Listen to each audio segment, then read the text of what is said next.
They've been reported at dusk or in the dead of night, in clearings, amid still woods and fields in lonely farm country.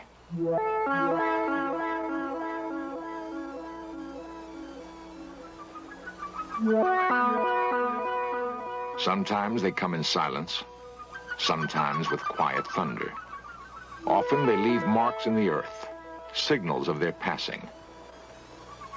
They've been seen but fleetingly, and their extraordinary presence creates a frightening mystery. In fields from West Virginia through Wisconsin to Oregon are the beginnings of answers.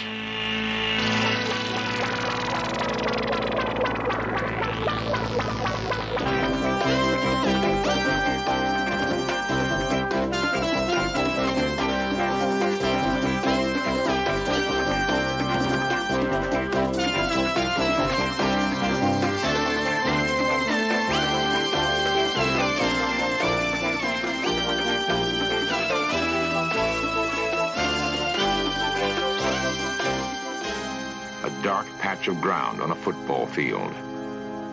Normal people saw the object that made it. It begins tonight's Search for Answers.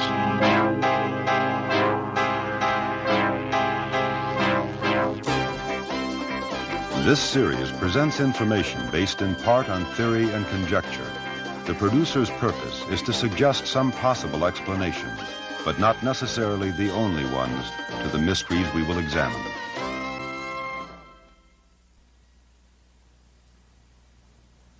On June 24th, 1947, an Idaho businessman named Kenneth Arnold was flying his private plane near Washington's Mount Rainier. He saw 9 disc-like objects moving rapidly along the horizon. Arnold said they moved erratically, like saucers, skipped across a pond. Flying saucer thus became part of our language. After the Mount Rainier sighting, unidentified flying objects were reported all over the country, an astonishing number of them. And the sightings have continued to this day.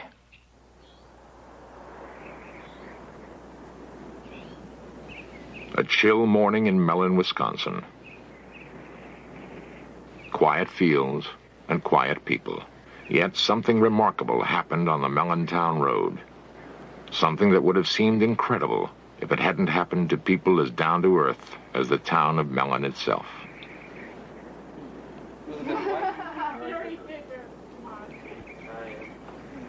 How much did you make on it last year? Maybe about 20-some bucks. I made about $5.60. Philip Baker works in a mill on the same job for more than 20 years.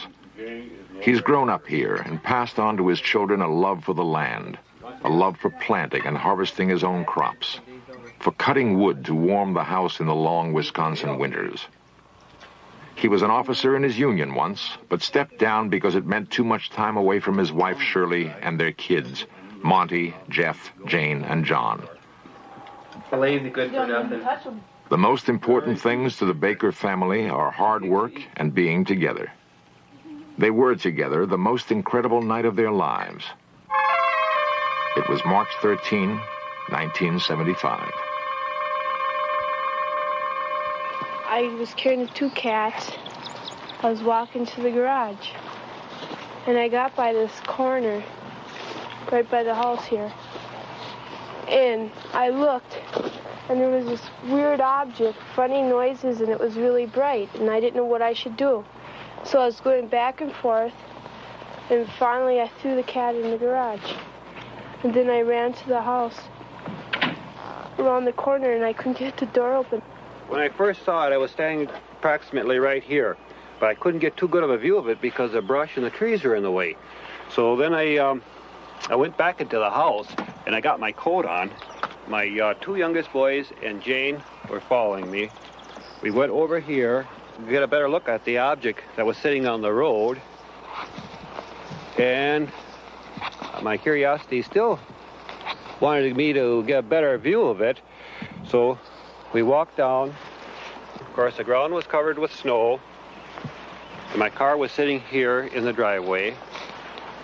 And of course, there were snowbanks on the side of the roads, and there's where I got my estimate of the size of the object, approximately 12 feet in diameter, with the markings in the snow, and I would judge the object at the center of it was approximately 6 feet high. It was like a turtle.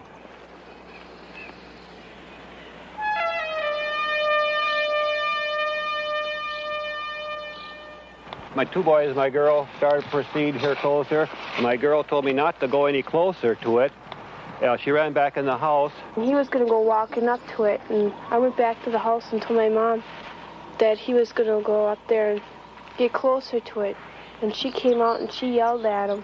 My wife came out and hollered at me and told me not to be foolish and go any closer to it, not knowing exactly what the object was on the road. And, of course, I did get a very good view of it from here, as there was nothing blocking my vision on the road.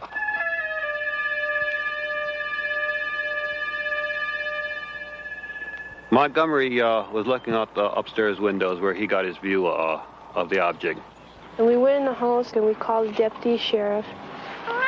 And when the deputy said hello, it was a boom and it was gone.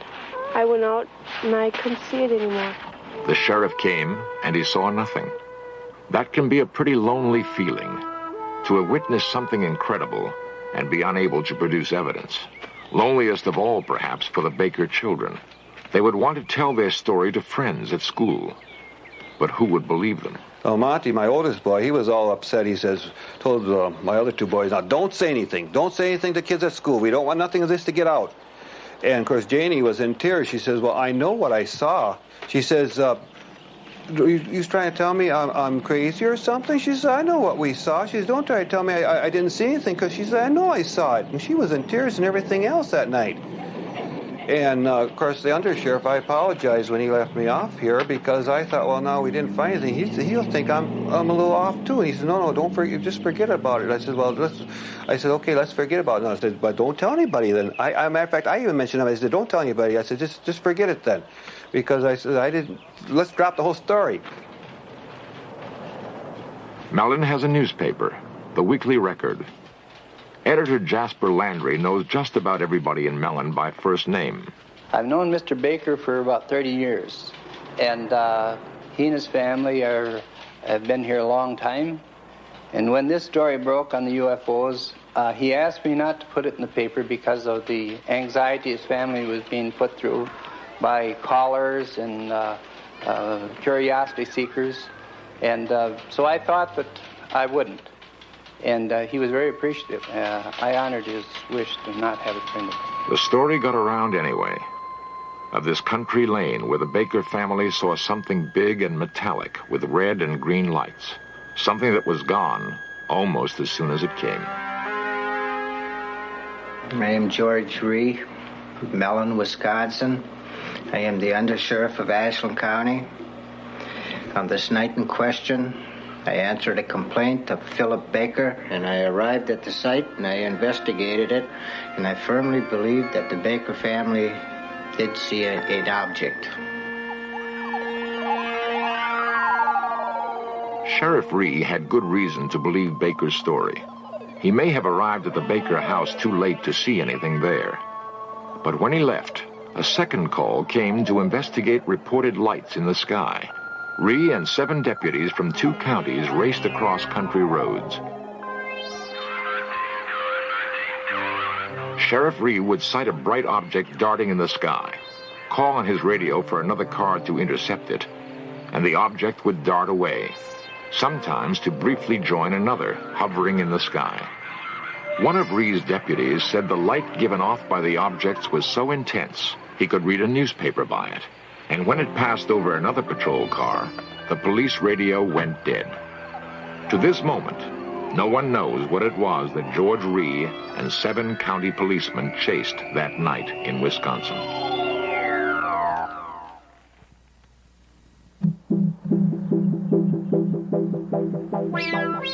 Big Chimney, West Virginia. It has been suggested that the overwhelming percentage of UFO sightings occur in small towns and rural farmlands for good reasons. The view is less obstructed, for one thing. The residents are more likely to be looking up at the sky, more sensitive to the changing lights above. about 9:30 in the night. We were driving north on 119 towards Clendenin, and my wife saw some intensely bright lights in the sky, and she commented that this was the brightest airplane lights that she'd ever seen. I looked up, and there's this big diamond-shaped object with big flat ends set right above the treetops. Carol Critchfield pursued his UFO to the spot where he saw it set down and found marks that could have been made by landing gear.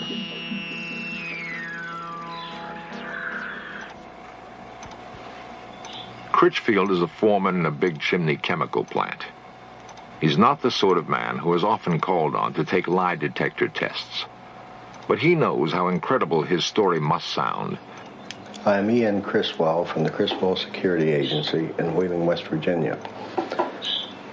Myself and a team of investigative specialists conducted extensive polygraph testing of Mr. Critchfield. The lie detector, or polygraph, is a sensitive device for recording changes in body temperature, rate of breathing, electrical impulses in the skin, and heartbeat. Preliminary tests established normal parameters, which, if exceeded during the actual test, indicate deception. This is the blood pressure pattern, this is a skin sensitivity pattern, and this is a breathing pattern. A lie detector test cannot prove whether or not Critchfield saw a UFO. It can only indicate whether he believes he is telling the truth. Is your last name Critchfield? Yes. Do you intend to answer all of my questions truthfully? Yes. Are you being completely truthful to the best of your belief concerning the object which you described and saw in the written statement describing the events of June 12, 1975? Yes.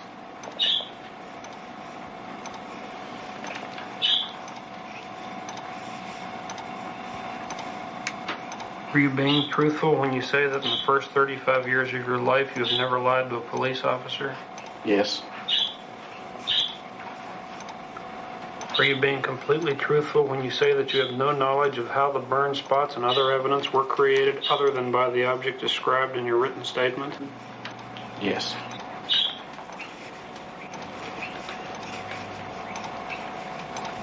The test is now over.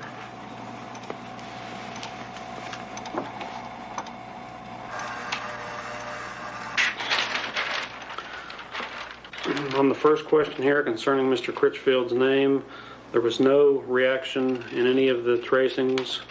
And the second question concerning does he plan to answer all questions truthfully? Again, there were no reactions indicating deception.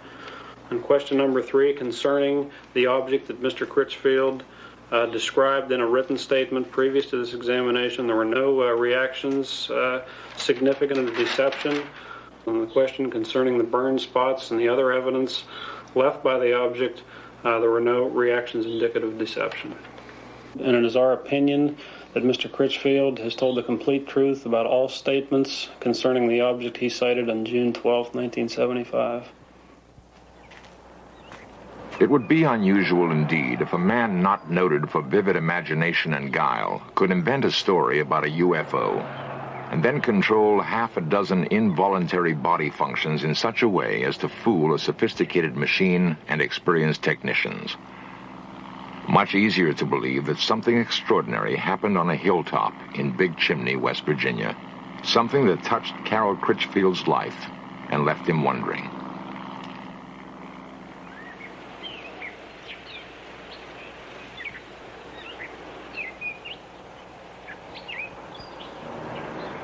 The pocket transit also can be used to Some men, like Ted Phillips, are dedicated to finding answers for the growing number of perplexed people who have had UFO experiences. Phillips is an amateur scientist and UFO investigator. Neat little pocket penetrometer.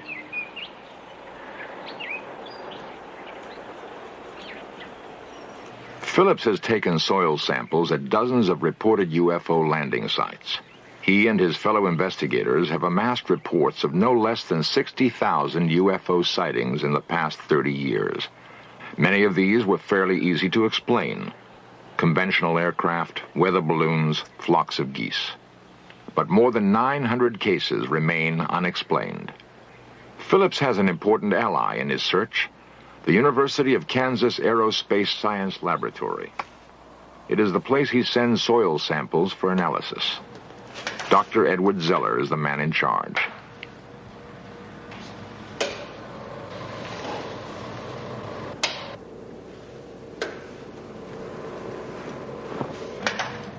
Zeller believes it would be unscientific to ignore UFO reports, and that the techniques of hard scientific analysis can be put to work finding answers.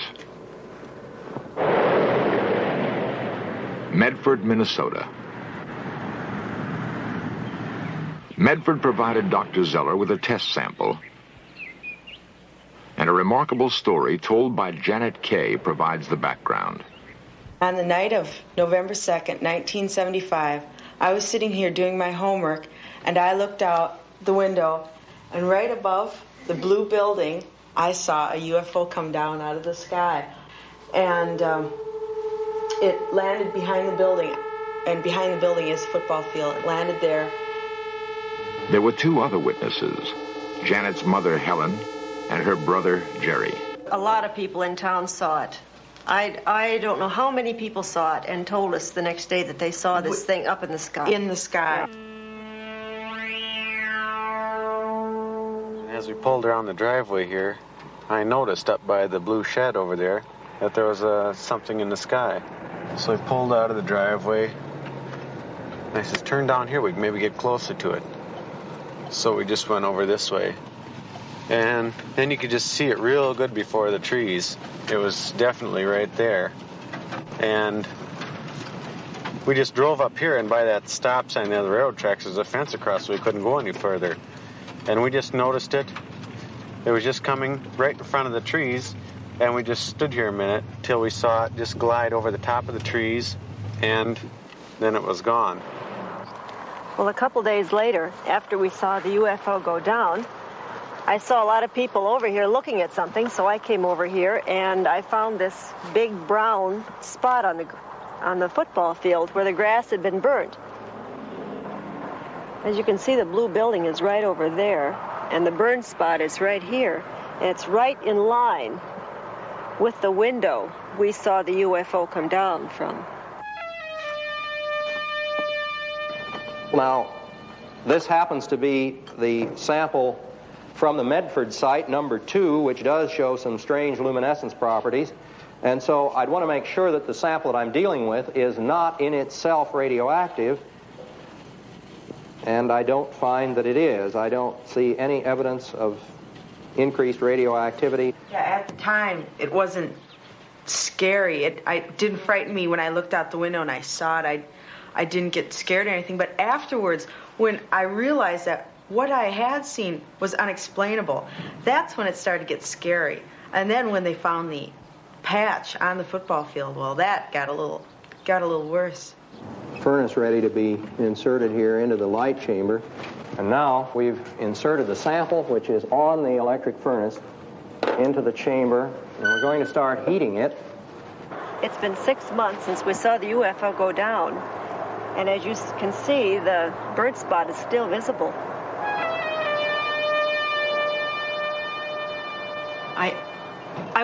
I just wish I knew what it was. Don't you think so? Yeah, I mean, if it was something, from another country or something the Army was putting up in the air, I wish they'd come and tell us that this was it, and not just leave us out here thinking that it was something from some outer space place. I'd be satisfied with any kind of an explanation. Well, we're going to start off here by looking then at the glow curves, which I ran about 2 months ago on the Medford site. And if we look at the curve at the center of the site, we see that there's just a very small rise here. That is, the luminescence peak is very small. At the edge of the site, as we proceed along here, at the edge of the site, we discover the intense luminescence. Now, this luminescence that we are observing is apparently the result of some sort of radiation effect. It looks, at least, as though that particular sample at the edge of the site has been subjected to some kind of high-energy radiation. If I had never seen a UFO, I wouldn't believe in it. I wouldn't believe me if I were you. Because I have nothing to show you. I can't say, I saw this. I just have nothing. All you have is my word. But there is more than just Mrs. K's word.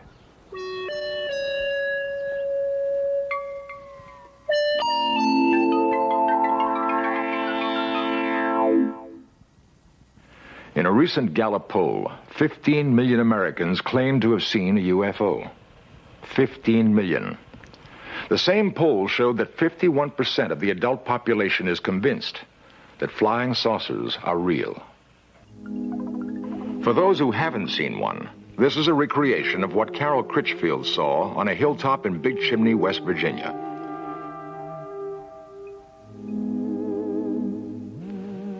The artist used the same technique that a police artist would use in recreating the features of a suspect from the descriptions of witnesses. And this is what Philip Baker saw on the town road in Mellon, Wisconsin.